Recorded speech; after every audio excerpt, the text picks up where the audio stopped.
अस्सलामुअलैकुम, welcome back to my channel. आप देख रहे हैं साइको इन्फॉर्मेटिव और मैं हूं आपकी होस्ट मरियम।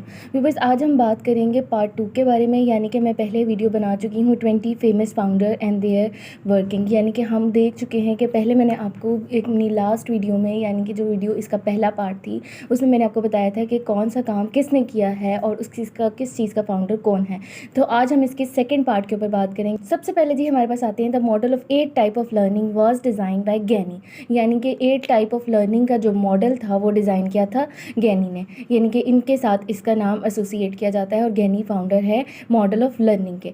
ठीक है जी। उसके बाद the hierarchy of need were proposed by Ibrahim Maslow. यानी कि इब्राहिम मैस्लो ने, जो कि ह्यूमनिस्टिक साइकोलॉजी के भी फाउंडर थे, उन्होंने हिराकी ऑफ नीड की थ्योरी दी थी, जो कि जिसमें इंसान की 5 नीड्स होती हैं और उनको वो पूरा करते हुए अपनी पूरी लाइफ स्पैन को कंप्लीट करता है।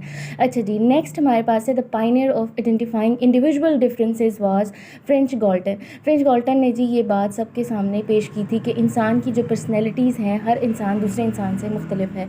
वो सोच में भी मुख्तलिफ है, सेंसेस में मुख्तलिफ है, सेंस करने में, परसीव करने में और इसके अलावा थॉट प्रोसेसिंग में, सब चीज़ों में वो दूसरे बंदे से मुख्तलिफ है। यानी कि हर बंदा दूसरे बंदे से मुख्तलिफ है और इंडिविजुअल डिफरेंसेस जो एग्जिस्ट करते हैं हमारे बीच में, उनका कॉन्सेप्ट दिया था फ्रेंच गॉल्टन ने। उसके बाद है जी who was the first psychologist in history. यानी कि हिस्ट्री के पहले साइकोलॉजिस्ट कौन थे?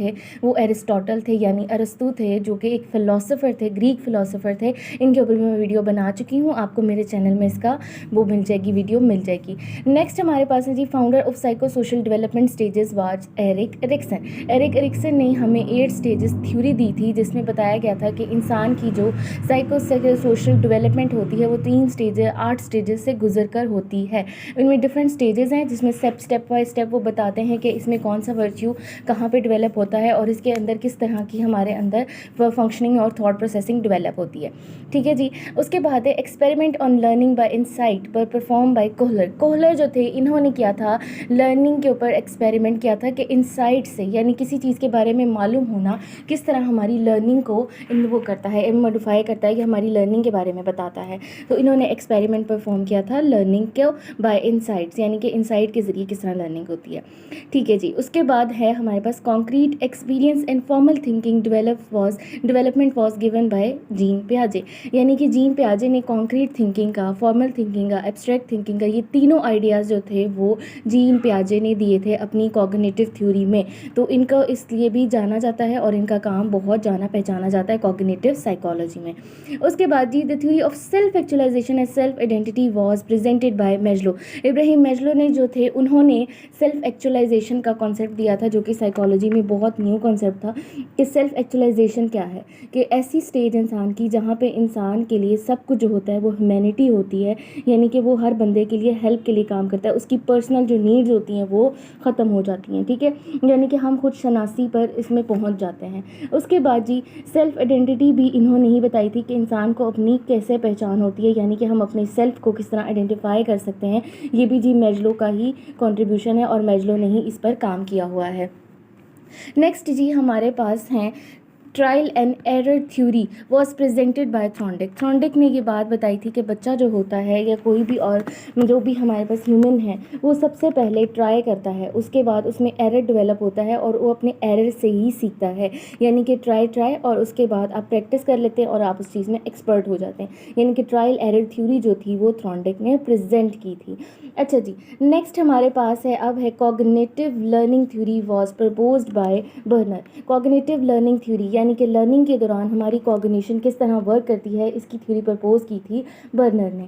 अब जी उसके बाद theory of formal development was presented by Lawrence Kohlberg. ये जो थे ये बहुत इंपॉर्टेंट साइकोलॉजिस्ट थे, इन्होंने ह्यूमन मॉरल डेवलपमेंट पे काम किया था। इन्होंने एक थ्योरी दी थी जिसका जो मेंटल डेवलपमेंट के नाम से ही जानी जाती है। इस थ्योरी में जी बेसिकली 3 फेजेस होते हैं।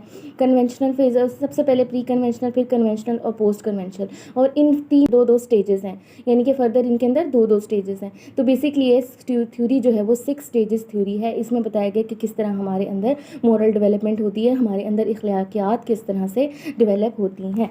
नेक्स्ट जी हमारे पास है the concept of discovery of learning was given by Ausubel, यानी कि जो कॉन्सेप्ट ऑफ लर्निंग है डिस्कवरी लर्निंग का, यानी कि खुद से एक्सप्लोर करके किसी चीज़ को लर्न करना, वो किसने दिया था जी? एजोबेल ने कॉन्सेप्ट दिया था इसका। उसके बाद से the founder of modern intelligence test was Alfred Binet. Alfred Binet जो थे इन्होंने सबसे पहले इंटेलिजेंस पे काम किया था, इन्होंने इंटेलिजेंस के ऊपर टेस्ट बनाया था और इस टेस्ट को अब मॉडर्न इंटेलिजेंस टेस्ट भी कहा जाता है। अब इसके बाद नेक्स्ट हमारे पास है the founder of scientific theory was Frederick Taylor. जो साइंटिफिक थ्योरी के फाउंडर हैं वो कौन है? फ्रेडरिक टेलर हैं।